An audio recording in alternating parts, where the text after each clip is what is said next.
Please welcome our sponsor again, Mr. Mike Pickard, the owner of Ocean Air Conditioning. Come on up, Mike.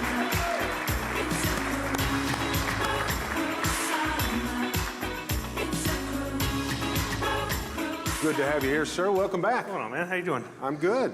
So what's going on? How's business this time of year? It's awesome. I feel a little bit like a sick person, though, because I'm not happy unless you people are miserable. So I don't know if that says something about me or not. Well, then you should be very happy these days. It's going to be, I think I heard like 108 pretty much is the mean temperature next month. So feels like or money. Next week, I mean. Yeah, it feels like money. Well, it's good to see you're in it for the right reasons, Mike. Tell us a little bit about, speaking of money, that's a perfect segue. We're all trying to save a buck or two. What's the best thing we can do as consumers of electricity to stay cool and save money? Stay cool and save money? Move. Don't say move to San Diego. Basically, you got to find your own line. You got to match your thermostat setting with your electric bill. In fact, it's a comfort zone. You know, it's a comfort system, and everybody's did it. I've gone into houses where they keep it at 86. Okay. Yeah. Exactly. Yeah. I think I just heard someone get ill in the back.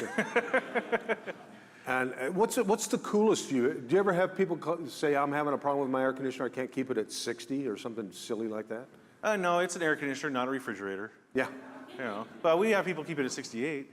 Really? Yeah. Does anybody clap if you keep your air conditioner at 68 at home? My wife does. Yeah. Nice, Craig. Craig just threw his wife under the bus. Well, cool. Well, tell us a little bit. I know you got a slideshow for us today. It scares me. I don't even know what this is. Well, one of the things we do is basically we're going to be honest with you. You're not going to get anything, any credit out of us. And there's this whole thing called the high efficiency air conditioning. And our industry would have you believe that if you buy a high efficiency air conditioner, you're going to save a boatload of money. Okay, so I'll put together a slideshow. You see there from 13 SEER to 18 SEER, there's about a $200 per year energy savings. It's going to save you $200 a year to go high efficiency. Okay, so I multiplied that over 10 years, and the next slide will give us the 10-year energy cost for that. Okay, now what they don't tell you is let's add in the installation cost for these systems. Okay, that's what those systems are going to cost you to have put in. Okay, when you add together the installation cost with the 10 years of energy cost, which one do you think is going to come up cheapest over the course of 10 years? The least efficient is still going to save you the most money. Cheaper is cheaper is cheaper. Okay? And they don't want to tell you that part. Our industry would like you to believe that high efficiency air conditioning. Now, SRP's not here, are they? Because I'm not sure they want this. So basically, if you want honest answers, I mean, that's what we do. We're not going to shoot you anything that's not true. If you're buying for return on investment, don't buy an expensive system. There are reasons for those systems. Okay, dehumidification, zone control. It's a comfort luxury system. You don't buy it for return on investment. That's all we'd say. Perfect.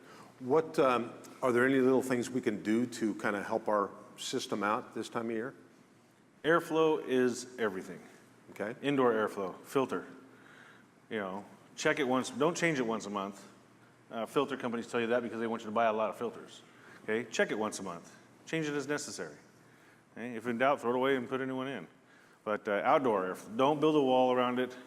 It's ugly. They want to hide it, and stuff like that. Don't build a wall around your outside unit. Don't put lattice around it.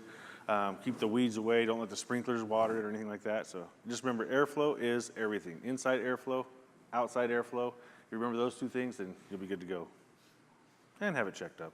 Now, what about, I know in Arizona, some of them are on the roof and some of them are on the ground. Is there a benefit to, besides the cosmetics and not having to look at it on the roof, is it one better than the other? No, you can get a more efficient system out of a split system where it's on the ground, part of it's split up. On the roof, it's a package unit. The whole package is on the roof. That's easier for me. I prefer that because I can work on the entire system in one shot. Okay? You can get more efficiency and it's not ugly if they put the outdoor unit on the ground and another unit inside the house. So, but there's no functional difference. It's just cheap. It was cheaper for the builders to put them on the roof. Does anybody have any questions for Mike and Oceanair? Everybody, oh. Filters, oops, excuse me, I'm sorry. You talked about filters. Can you recommend a filter? I see some that you can see right through and some that you can't see at all because it's high density. It catches all the particles up to 99.999%. So give us an idea of what kind of filters we ought to be really shopping for. I like the filter it's a pleated filter, it looks like a lampshade, and it costs you about $3 to $5, depending on what size it is. The kind you can see right through that costs you $1, okay? Those will keep out cats, dogs, the larger insects maybe. He's right. I haven't seen a cat in my house a couple of weeks. Cats. But yeah, and then the more efficient you get, if you don't have a respiratory problem, don't go high efficiency filters, okay? If you get a high efficiency filter, then your system needs to be designed for it. In other words, we're adding resistance to the system, so we may need to add return air. So I just like a $3 to $5 disposable filter and, change it when it needs to, and hold it up to light. If you can see light evenly through it, put it back in. Because they come bleach white. In Arizona, that lasts about a week with all our dust, okay? But that doesn't mean it's dirty. So, like I said, hold it up to light. If you can see light evenly through it, put it back in, you're good to go. So and you're probably a fan of the Haboob. love the Haboob. Those of you watching at home, you might want to Google that. We get a lot of work out of it. Yeah, that's perfect. Hey, you know what? I know you do a great job of marketing. There's your top-notch service team right there. I'll tell you, it's all about marketing. I don't care what business you're in, whether you're in Mike's business or also here at our gracious host at Crescent Crown. There's a payoff here. I'm scared. You should be.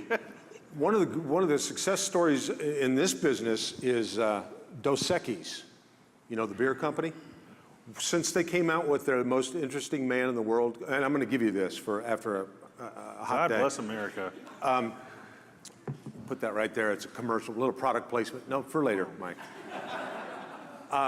Since they came out with the most interesting man in the world, their sales have shot through the roof. So I'm kind of letting the cat out of the bag, but Mike is actually taking a little bit of that with Oceanair. And we've got a short clip. If we could run the yet-to-be-seen commercial. I don't always get my air conditioning serviced, but when I do, I use Oceanair. Stay hot, my friends.